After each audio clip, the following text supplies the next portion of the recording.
ஸ்ரீ பாலசுப்ரமணியர் அருளால் next gen நேயர்கள் அனைவருக்கும் அன்பான வணக்கங்கள். நான் உங்கள் வாழ்க வளமுடன் ஜோதிடர் ஸ்ரீ குரு சுந்தரவடிவேல். இப்போ பார்த்தீங்கன்னா 2025 விசுவாவாசு வருடத்தில் பார்த்தீங்கன்னா ஆணி மாத பலாபலன்கள் எப்படி இருக்க போகுது, ஒவ்வொரு ராசிக்கும் என்ன செய்யலாம், என்ன செய்யக்கூடாது, என்ன விதமான வழிபாடுகள் உகந்ததாக இருக்கும் அப்படிங்கிறதை பற்றி முழுமையாக பார்க்க இருக்கிறோம். அந்த வகையில் நமது சேனல் வாயிலாக பார்த்தீங்கன்னா தமிழ் மாத பலன்கள், ஆங்கில மாத பலன்கள், கிரக பயிற்சி பலன்கள் அப்படின்னு தொடர்ச்சியாக கொடுத்துக்கிட்டு இருக்கோம். அனைவரும் நல்லபடியாக சப்போர்ட் பண்ணுறீங்க, நிறைய சப்ஸ்கிரைபர் கொடுத்துருக்கீங்க. அது மட்டும் இல்லாமல் நிறைய ஜாதகங்களும் பார்க்க கொடுத்துருக்கீங்க. அனைவருக்கும் ஸ்ரீ பாலசுப்ரமணியர் அருளால் ஒரு மனமார்ந்த நன்றி. இப்போ பார்த்தீங்கன்னாக்க இந்த மாதம் ஆணி மாதம் அப்படிங்கிறது மிகவும் சிறப்புடைய மாதம், மிகவும் முக்கியமான மாதமாக இருக்கக்கூடிய இந்த மாதத்தில் உங்களுடைய ராசிக்கு இருக்கக்கூடிய கிரக மாற்றங்களால் கோச்சார நிலையில் ஏற்பட்டிருக்க கிரக மாற்றங்களுக்கு என்ன விதமான பலாபலன்கள் இருக்குது அப்படிங்கிறத பார்க்குறோம். உங்களுடைய பிறப்பு ஜாதகம் பார்க்கணும் அப்படின்னா டிஸ்பிளேயில் தர நம்பருக்கு கால் பண்ணி அப்பாயின்மெண்ட் ஃபிக்ஸ் பண்ணிக்கிட்டு உங்களுடைய பிறப்பு ஜாதகத்தையும் நீங்கள் பார்த்து கொள்ளலாம்.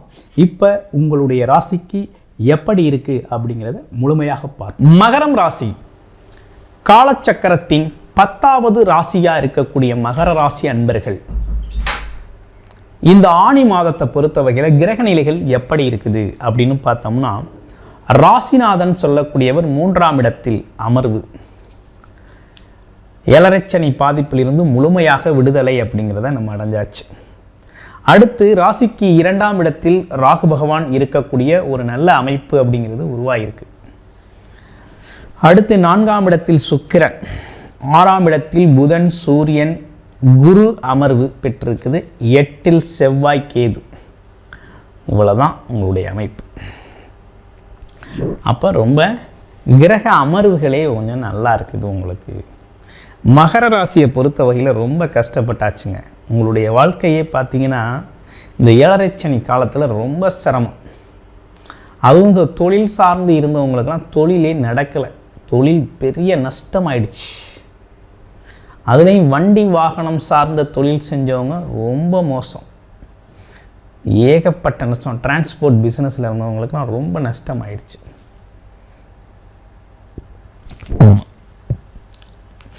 உடல் ஆரோக்கியம் கெட்டு போச்சு, மூச்சு வாங்கிறது, இருதய கோளாறு, நுரையீரல் கோளாறு, மருத்துவ செலவு ரொம்ப அதிகம்.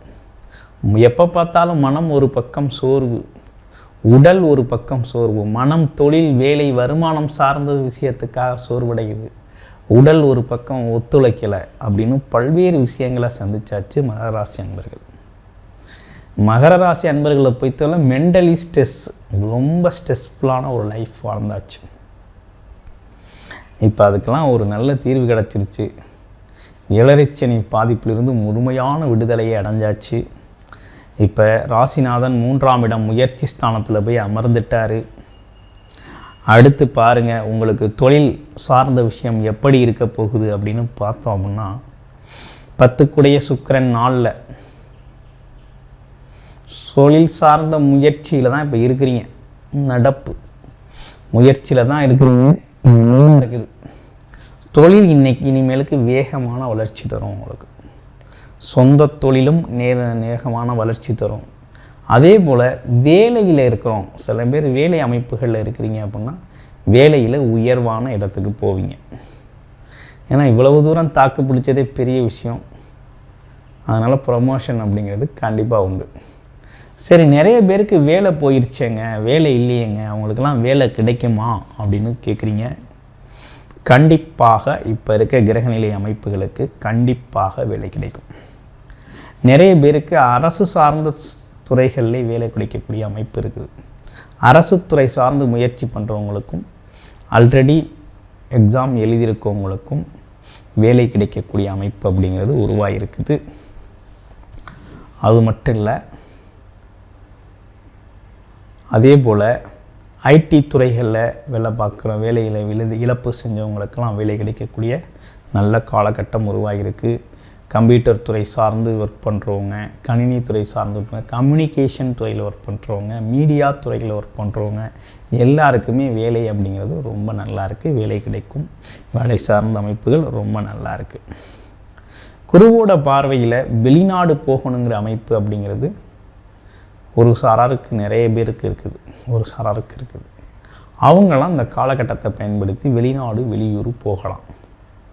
நல்ல அமைப்பு உருவாகுது. அதே போல் தொழில் முதலீடு செய்யணும், வேலை தொழில் சார்ந்த முதலீடுகள் செய்யணும் அப்படின்னு சொல்லிட்டு முதலீடு செய்கிறதுக்காக போகிறவங்க அப்படிங்கிறவங்க இந்த காலகட்டத்தில் முதலீடுகளை செய்யலாம். செய்யக்கூடிய காலகட்டமாக உருவாகிருக்கு. அப்போ தொழில் முதலீடுகள் நீங்கள் தாராளமாக அந்த காலகட்டத்தில் செய்யலாம். ஏன்னா சனியோட பார்வையும் உங்களுக்கு 12ஆம் இடத்துல இருக்கிறதுனால தொழில் முதலீடு அப்படிங்கிறது எதிர்கால வருமானம் அப்படிங்கிறது உண்டு. அதே போல் வீடு கட்டுறது, இடம் வாங்குறது, பூமி வாங்குறது, ஏற்கனவே கட்டின வீட்டில் ஆல்ட்ரேஷன் பண்ணுறது அல்லது 2வது 1வது ஃப்ளோரு அடுத்தடுத்த ஃப்ளோர் ஏற்றுறது, இந்த மாதிரி விஷயங்கள்லாம் இந்த காலகட்டத்தில் நீங்கள் செய்யலாம். கேட்ட இடத்துல கடன் கிடைக்கும். அதுவும் பார்த்திங்கன்னா கடனுக்கு உங்களுக்கு பிரச்சனையே இல்லை. கடன் அப்படிங்கிறது நீங்கள் கேட்குற உடனே கிடைக்கும். கடன் கிடைக்கிறது அப்படிங்கிறது உடனே கிடைக்கும். அதனால் தொழில் முதலீடுகள் ரொம்ப நல்லா இருக்குது. அதே போல் இடம் சார்ந்த வழக்கு, கோர்ட்டு கேஸு, இந்த மாதிரி விஷயங்கள்லாம் உங்களுக்கு சாதகமாக இருக்கும். அதே போல் மாமனார் மாமியார் வழியில் உங்களுக்கு நல்ல விஷயங்கள் வந்து சேரும். ஆமாம், அவங்களால உங்களுக்கு நல்ல முன்னேற்றம் அப்படிங்கிறது உருவாகும். இடம் வீடு சொத்து சார்ந்த விஷயங்கள்லாம் கிடைக்கக்கூடிய ஒரு அமைப்பு ஒரு குறிப்பிட்ட பேருக்கு இருக்குது. அப்போ இந்த காலகட்டம் அப்படிங்கிறது எப்படி இருக்குது அப்படின்னா, வெளிநாடு போகலாம், வெளியூர் போகலாம், நல்லா இருக்குது. அடுத்து சொந்தமாக தொழில் செய்யலாம், தொழிலை விரிவுபடுத்தலாம், தொழில் லாபம் அதிகரிக்கும், அதிர்ஷ்டகரமாக இருக்கும், நல்லா இருக்குது. குடும்பத்தில் மகிழ்ச்சி அதிகரிக்கும், உங்களுடைய வார்த்தைகளுக்கு மதிப்பு மரியாதை கூடும். ஒரு முன்னேற்றமான காலகட்டம் இது. அதில் எல்லளவும் சந்தேகம் வேண்டாம். ரொம்ப வேகமாக வருமானத்துக்காக முயற்சி எடுப்பீங்க, கண்டிப்பாக சக்ஸஸ்ஃபுல்லாக முடியும், லாபகரமாக இருக்கும். குழந்தைகளுடைய எதிர்காலம் குறித்து சிந்திக்கிறீங்க.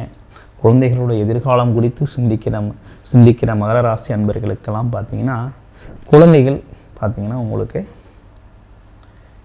நீங்கள் சொல்கிறபடி நல்லபடியாக கேட்டு நடந்துக்குவாங்க. குழந்தைகளை வெளிநாட்டுக்கு அனுப்பணும் தாராளமாக இந்த காலகட்டத்தை பயன்படுத்தி வெளிநாடு வெளியூர்களுக்கு படிக்கிறதுக்கும் அனுப்பலாம், வேலைக்காகவும் அனுப்பக்கூடிய ஒரு நல்ல காலகட்டம் உருவாகிருக்குது.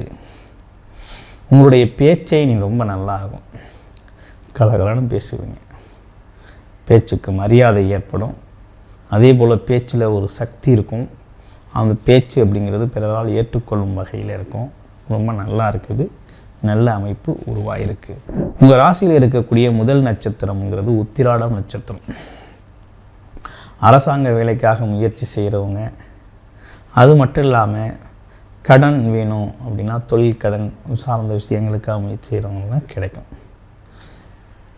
அப்புறம் பாருங்கள், பயணம், வெளிநாடு வெளியூர் பயணம் போகிறவங்களும் போகலாம். அடுத்து திருவோண நட்சத்திரம் எப்படி இருக்குது அப்படின்னு பார்த்தோம்னா, திருவோண நட்சத்திரத்தை பொறுத்த வகையில் இந்த காலகட்டத்தில் ஆசைகள், எண்ணங்கள், அபிலாசைகள் நிறைவேறக்கூடிய காலகட்டம். என்ன மாதிரி முயற்சி எடுக்கிறீங்களோ அந்த முயற்சிக்கு ஏற்ற விளைவு அப்படிங்கிறது உடனே கிடைக்கும். உங்கள் கஷ்டத்துக்கு ஒரு தீர்வாக இது இருக்குது. அப்போ நீண்ட நாள் ஆசைகள், கனவுகள் நிறைவேறக்கூடிய காலகட்டம் இது. அடுத்து அவிட்டம் நட்சத்திரம். இடம் பூமி வீடு சம்மந்தப்பட்ட பிரச்சனைகள்லாம் ஒரு தீர்வாகும். மனஸ்தாபங்கள் மாறும். ஆமாம், கேட்ட இடத்துல கடன் கிடைக்கும். ஆமாம், சொத்து தகராறுகள்லாம் கொஞ்சம் பிரச்சனைக்குள் சரியாயிடும். அண்ணன் தம்பி ஒற்றுமை அதிகரிக்கும். இது ஒரு நல்ல காலகட்டம். ஆமாம், முன்னோர் வழிபாடு அப்படிங்கிறது ரொம்ப முக்கியம். மகர ராசி அன்பர்களுக்கு குலதெய்வ வழிபாடு அப்படிங்கிறதையும் சிறப்பாக செஞ்சுக்கணும். இப்போ உங்களுடைய பிறப்பு ஜாதக அடிப்படையில், இலக்கண அடிப்படையில் உங்களுடைய முழுமையான ஜாதகம் பர்சனல் கன்சல்டேஷன் எடுத்துக்கணும் அப்படின்னா டிஸ்பிளேல தர நம்பருக்கு கால் பண்ணி பர்சனல் கன்சல்டேஷன் நீங்கள் அப்பாயின்மெண்ட் ஃபிக்ஸ் பண்ணி கன்சல்டேஷன் பண்ணிக்கலாம். நன்றி, வணக்கம், வாழ்த்துக்கள்.